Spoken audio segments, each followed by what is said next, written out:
Hello and welcome along to the Property Academy podcast by Opus Partners. I'm your host, Steve McKnight. And I'm Andrew Nicol. And today on the show, we're talking about what does a good retirement budget look like. And so over the next 15 minutes, you're going to learn how much do you need to spend to live a pretty comfy retirement, how those numbers have changed over the years, and what does a real budget look like. And I'll tell you why we're talking about this. Not only have we just got new data out of Massey University, I received an email just before the holidays from a listener of the show, Paula, who says, look, how much do people actually spend in retirement? Because I see these numbers getting put out from Massey University. You guys talk about them on the show all the time, but I think they're low compared to my situation. In fact, Paula sent me her budget. We're going to have a little look at that today. And she said, I reckon that I'm going to have to spend 170 grand. It's quite a bigger number. It's a big number, so we're going to talk about that. Let's kick it off because we just got new data out of Massey University. Just talk to us about what this study is. So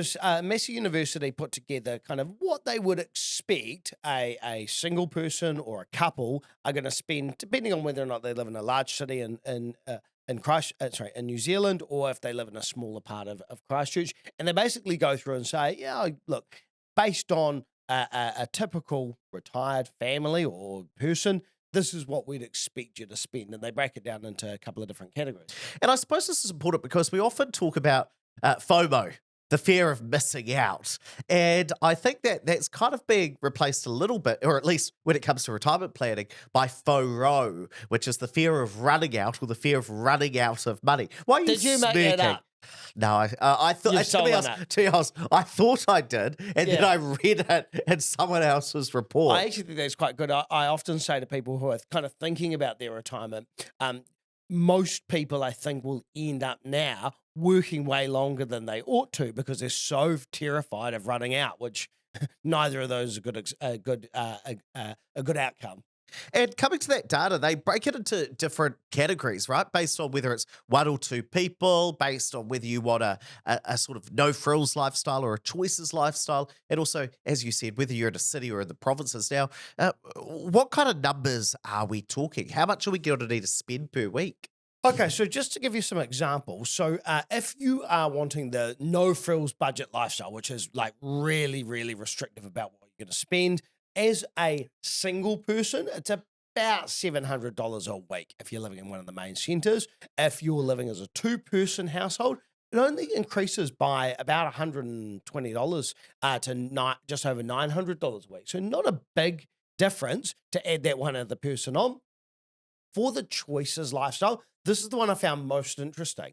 So if you're living in a main centre and you want the budget that allows you to spend a bit more money, actually enjoy your retirement a bit more, it's about $770 a week that they're saying you have to spend. And if you are a couple, it jumps up to $1,740. So it's more than double that of a one-person household. This probably comes down a bit down to how it's calculated as well. So I've had a couple of questions about this. Where Massey Uni get this data from is they don't go out and ask retirees how much they think they're going to spend. They take the data from Stats New Zealand and they have what's called the Household Economic Survey.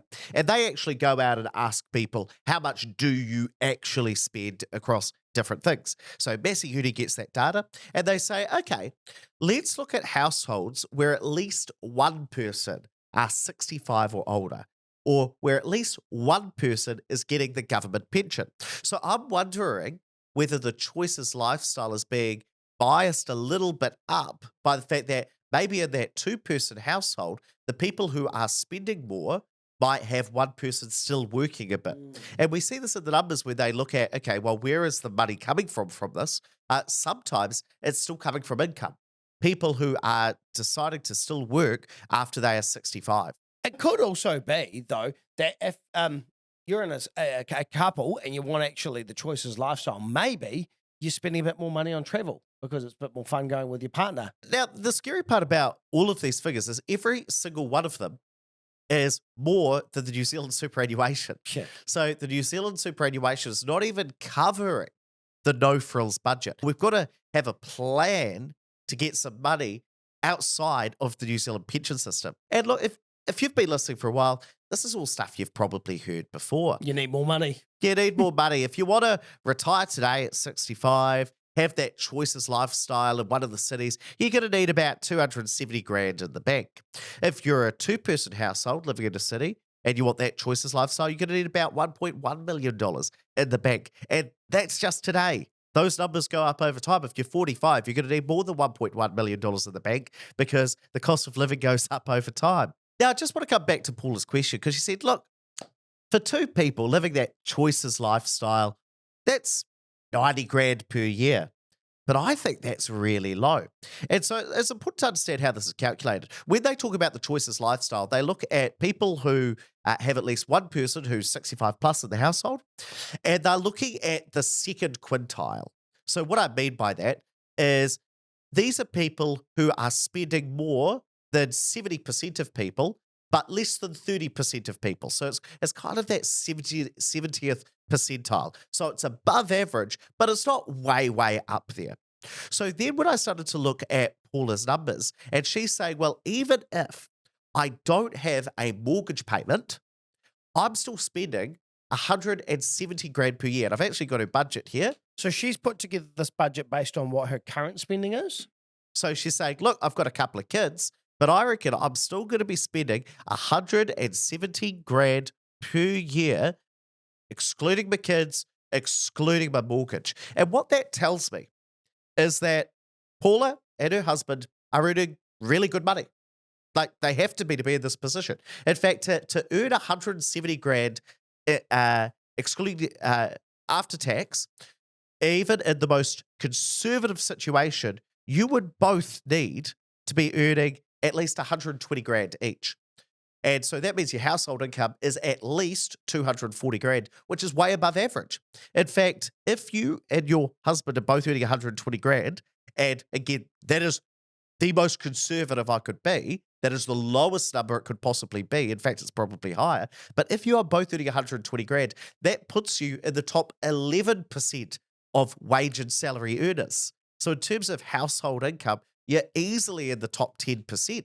And so if we think about the numbers coming out of Massey University, they're saying, well, if you're on the choices lifestyle, you're kind of just in the top 30%. But Paula, you and your husband are easily in the top 10%. So that's why these numbers seem low, because you're earning a lot more money, you're spending a lot more money, and good on you if you're in a job where you can earn that. So I'm not knocking you here. I'm just saying that your expectations are higher because you earn a lot more money. In fact, based on these numbers, it would not surprise me if you and your household were in the top 5% of New Zealanders. And that's not entirely surprising. I mean, we run a personal finance and property related podcast and YouTube channel. We tend to attract people, and the people who are interested in this tend to earn more money. And so we do get quite a lot of people email in who are well above average. We get people who are just starting out as well. But that's why sometimes listeners of the show will say, oh, these numbers seem a little bit low compared to what I want to spend. Yeah, and one of the things that often I'll say to investors who are planning for their retirement is people don't want to go backwards. So if you are used to going out for dinner a couple of nights a week, if you're used to a $100 bottle of wine rather than a $20 bottle of wine, if those are the things that you enjoy doing or enjoy having, you're probably less likely to be able to adjust your budget down in retirement than someone who maybe has already been living on a more limited budget. And also just a few things I picked up in Paula's budget that stood out to me. So they've got in there weekends. They've got obviously $250 a week, give or take, allowed for weekend spending because they've identified, obviously, they spend a bit more money at the weekend. And retirement is one big weekend. So I think that's really sensible to be thinking about the fact that, hey, if I've got more time, I'm highly likely to spend a bit more money. And one of the other things that she made a comment on is that in Massey University's numbers, they didn't allow anything for presents. Yeah, that's interesting. And basically, Ed.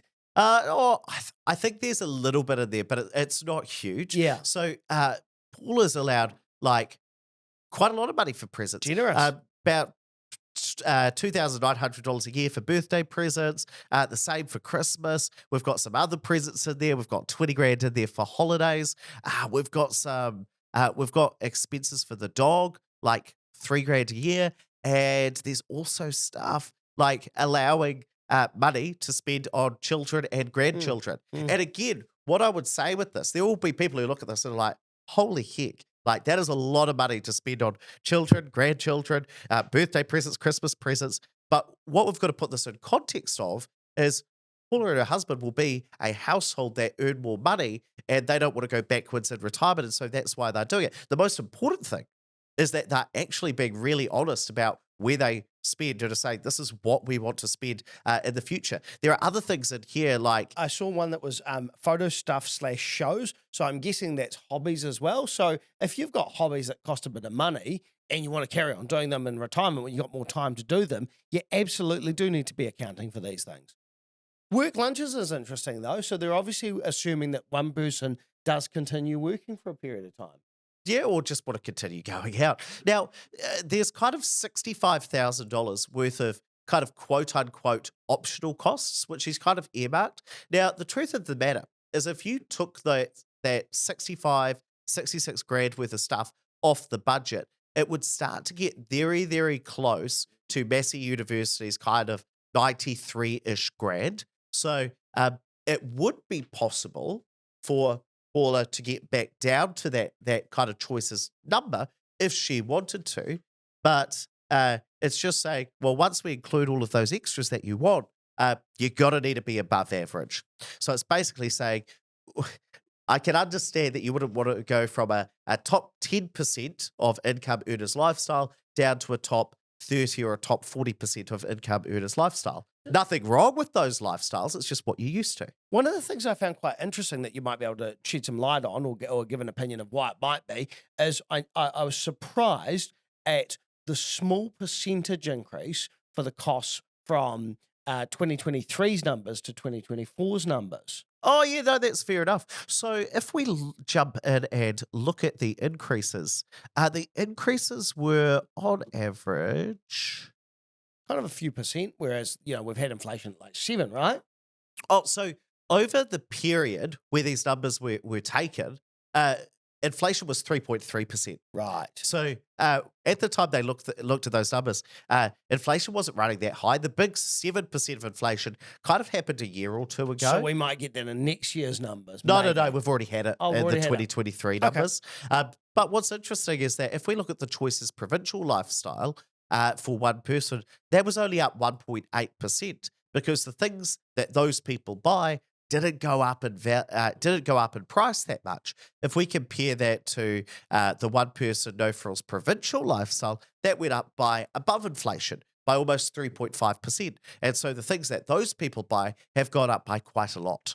What's interesting though, Andrew, is that if we look at Paula's budget, like this is broken down really, really nicely. We've got optional costs, we've got pets, we've got children, we've got personal care, we've got insurances, we've got transport. Like it is broken down really, really well. Now, some people are lazy, like me, and they think I'm not going to create a budget from the ground up because I'm probably going to get it all wrong anyway. But there's another approach. Talk to us about this. Yeah, so on our website, and you can just go to calculators and then living costs, there is actually a tool that you can use to kind of break down what your lifestyle might be costing you now, so you can start to think about this a bit more. So I'll give you an example. So the first question is, how much do you earn per year? Let's say it's a higher income household, so 140K for the first person, putting 3% into KiwiSaver. And yes, I've got a partner and they earn $130,000 a year. And so this is trying to create a situation that might be similar to Paula's situation. And let's say 3% a year for KiwiSaver for them as well. Now, mortgage payments, let's say they're currently paying $3,000 a month. And childcare per month, let's say that they are currently spending $500 a month on childcare. So that'd be if their kids are a little bit older. Saving per month, let's say they're saving $1,000 a month.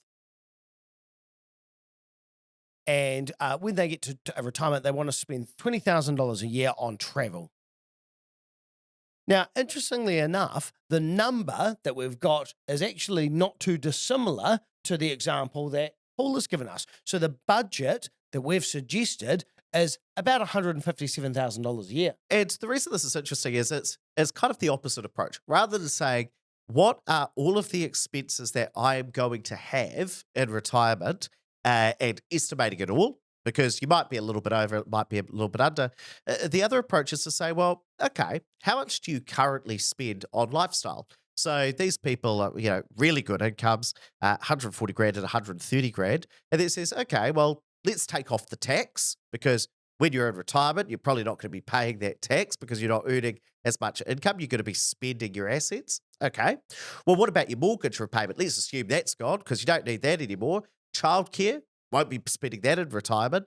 And you probably don't need to save in retirement either because you're going to be spending your savings. On top of that, you're not going to be paying your KiwiSaver, so we can take that off. And then we say, okay, maybe you'll want some extra for travel, so let's add that back on. And it's just saying, okay, what are you currently spending? What are you currently used to? And then let's add that travel back on. So if we take off all of those expenses that you will no longer have, how do we maintain your current lifestyle while spending a little bit more in some different areas? So it's kind of what we call a top-down approach rather than a bottom-up approach. We say, here are all of the costs that I'm going to have. Let's add those all up. And this is actually quite a useful tool to use. I had a guy come and see me a couple of weeks ago, and he's a businessman, has a business that he now just gets a dividend from, and he's been traveling overseas, come back to New Zealand. He and his wife are based in a smaller part of or growing part of New Zealand. And we had a conversation about how much money he wants in retirement, because he wants to be retired soon, quite young,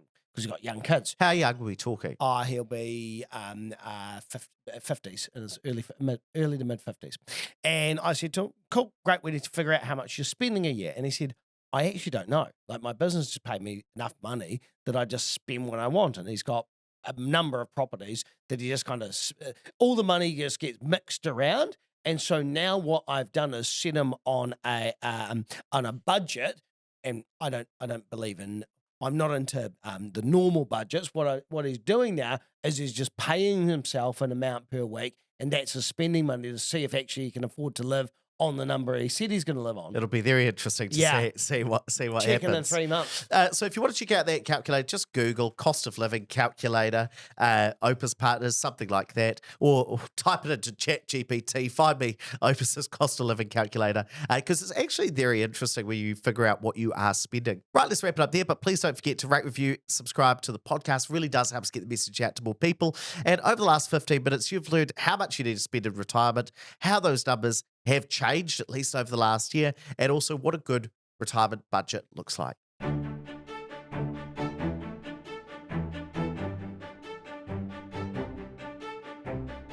Thanks for listening to the Property Academy podcast. I'm your host, Steve McKnight. And I'm Andrew Nicholl. We're going to be back again tomorrow with even more daily strategies, tactics, and insights to help you get the most out of the New Zealand property market. Until next time.